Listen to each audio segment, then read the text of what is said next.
Un costume? Une position? Un lieu? Des accessoires? Chacun a des fantasmes sexuels inavoués.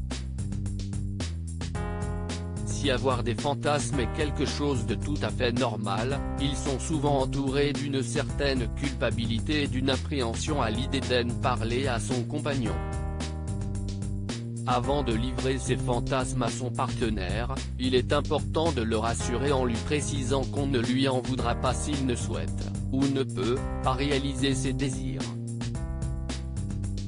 En parlant de ses fantasmes avec son partenaire, il faut être prêt à ce qu'il puisse dire non. Et l'accepter sans lui en vouloir. Il est aussi primordial d'expliquer à l'autre que le fait d'avoir des fantasmes ne signifie pas pour autant que les rapports sexuels actuels ne nous correspondent pas. Évidemment, le but est d'éviter que son partenaire entende ses nouveaux désirs comme le fait que vos relations ne conviennent pas ou qu'il prenne tout cela comme une frustration. Fantasme, comment mettre des mots sur ses envies alors? Pour échanger sur vos fantasmes avec votre compagnon, plusieurs solutions existent. Pourquoi ne pas lui faire deviner ce que vous aimeriez? Quand les partenaires partagent une complicité sexuelle suffisamment grande, il est aussi possible d'évoquer ses fantasmes clairement. J'ai envie de ça, on pourrait faire ça tous les deux.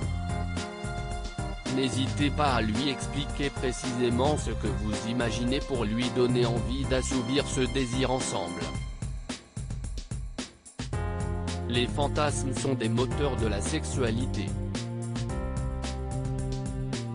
Les plus simples seront facilement réalisables et acceptables pour l'autre, les plus inavouables, comme l'envie de violence, devraient souvent rester secrets. En effet, en matière de sexualité, certaines choses doivent appartenir au domaine du jardin secret. Enfin, encouragez-le aussi à parler de ses désirs à lui aussi. Vous avez peut-être les mêmes sans le savoir.